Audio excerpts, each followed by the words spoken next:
Hello everybody, Shadow SP here. I've got what I plan to make a pretty short video, but it is something that's pretty important. We're again playing with Granblue Fantasy, and basically before I make any more progress, I want to do something to really improve our versatility. So we're gonna go to weapon series, and I'm gonna go to Bahamut weapons, and we're gonna go to Coda's anointing. And we have the dagger of Bahamut Nova, so we're going to click on that. We can see here, it takes 3 of these red papers, the legendary merits. I've already traded for 2, but I'm going to trade for a 3rd one here. I'm getting some of these merits because I'm doing the Proto Bahamut raid just in the background, because I'm trying to get Bahamut horns, and that raid also drops merits, so it's pretty convenient. And then these get dropped by the Proto Bahamut high level quest that is way out of reach, especially right now. So what we're actually going to do instead is go to treasure trade, and we're going to trade for five horns with prestige pendants. It's really expensive. Don't do this unless you're playing an account like this, where you really can't do the content. If it weren't for the rules, I'd just join the Proto Bahamut high-level raid, and you can get these super easy. They're really not rare. If you host the raid, which does cost a Bahamut horn, so it's kind of annoying, but if you host it, the share chest that drops afterwards has one in there guaranteed, so it's really not hard to get these. But we're going to do that, and we're going to hit the forge button to get the dagger of Bahamut Coda.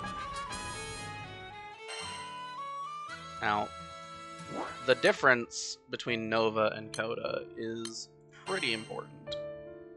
So, first of all, we are now 4-star on cap, so we could level up to level 150, which is pretty nice. Another thing, this weapon used to only be human affecting. So now it affects humans and runes, which is excellent because we just got a couple of good rune characters in the Knick-Knack Academy set, and now we have a Bahamut weapon that affects them. It also only used to affect attack. Now it affects HP as well. So now it'll make those parties, basically every party that we use this weapon, which is every party, a lot tankier, which will help a lot with clearing more content. We can also level it up to skill level 15. It's going to be very expensive to do that. Bahamut weapons have a higher scaling on skill levels than most other weapons in the game. Not all. We also have access to another uncap. Now, I don't think we can do it. Yeah, so this next uncap requires 30 of these horns. Again, they're not very hard to get. And 10 of these red papers, they're not very hard to get either. But the thing that is slightly annoying to get, not for a normal account, but for this kind of account, would be the Ultima units. Now, Ultima units drop from this quest, which is Ultimate Bahamut high level. It was another period of time's end game quest. And I think we can actually do it eventually with this account, but we have to improve our grids first. Okay. You can also do it in treasure trade, but it's also extremely expensive. Yeah. So we're gonna be stuck at the level 150 version for now, but that's totally fine. Right, and if we look, right, we can go to our, where are we? Oh, this is the extra set. Oh, man. Okay, so we look here, right? We replace this, so we can look at here, right? 18% might is a level 150 skill level 15 normal attack weapon. We can replace this with our Bahamut dagger.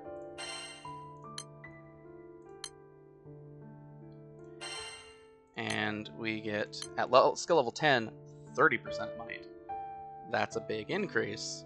In addition, we get 15% HP. That's also big. It's pretty nice to get this stuff out of the way. I'm happy enough to do it at this stage.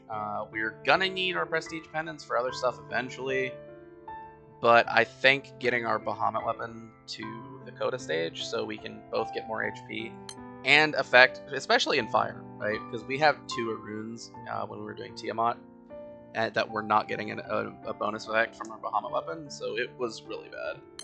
And that'll also help us with things like Matera in wind or Luane in water, being able to put them on the front line and get Bahamut weapon stats on them. It'll help with getting their damage more in line with everybody else's. So yeah. This is a really short one. When I think about weapon series, right? The next thing on my mind for weapon series, it's not even Xeno weapons. Xeno weapons we can do later, because the skill level 10 version of Xeno weapons is still strong enough to be pretty useful, and we have a few of those already. The thing that I want to look at is Seraphic weapons specifically. I've been working on my Seraphics kind of off screen, and I've got the Tetra Elements ones up to full SR uncap, and the Light and Dark ones 1 star away from that. So looking at these, this is kind of a roadmap to what we need to do next. Right? We have specifically looking at Sword of Michael. We need to get red papers. The legendary merits, those aren't the hardest thing in the world to get. They do directly drop from Proto Bahamut high level, so basically what I'm saying is at this stage in the game, do Proto Bahamut high level if you're a normal account. We need Bahamut horns for each of these Tetra Elements ones. We need anima from 3 different quests. Ignoring the showdown anima that we've been accumulating slowly over time. So there's the quest series that we've looked at before that contains Medusa, contains Dark Angel Olivia, contains Apollo.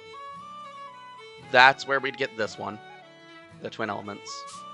And then we have the raid series that contains Ball, the one that we did before. We would need to do that to get these Athena anima. And then there's another raid series that has Primarch anima. So there's a Primarch raid series that we need to unlock and we need to work on. The Centrums, we get those from the high level skip. And we can get these fragments from the Trials quest, the Trials special quest. They're really not fun to grind for, but it's not very difficult. Then we have island mats. Basically, these drop from free quests on islands that we've been to. In this particular case, it drops on an island that we haven't been to, so we'll need to progress in the main story also. And that's the same for each of the Tetra Elements ones. They all have the same general requirements. And then we look at Light and Dark, and they actually have very similar requirements. You get red paper, legendary merits, and once again, anima from the series that is the Athena. What is it? It's called T2. Back in old school Granblue Fantasy English community, it's the T2 raid series. We'll be working on those soon enough. But yeah, and then it also requires the Primarch anima. So we need to get those raid series completed. We need to advance in the main story. That's our roadmap for progress. So I'm gonna work on some of that, and we will come back when we reach a major milestone. I'm thinking I'm gonna try to get, if it's possible, I'm gonna try to get all of the Tetra Element Seraphics to SSR at the same time. It may not be possible. It's hard to say. Yeah, I don't know. I think because of the Knick-Knack Academy, we're going to prioritize the main story a little bit more than usual, because the next step is getting to chapter 132. It would be nice to get that far so we can get to the next stages and grab a bunch of materials, so I'm not farming for materials and then we get them again later when I don't need them. So that's something I'm gonna look for.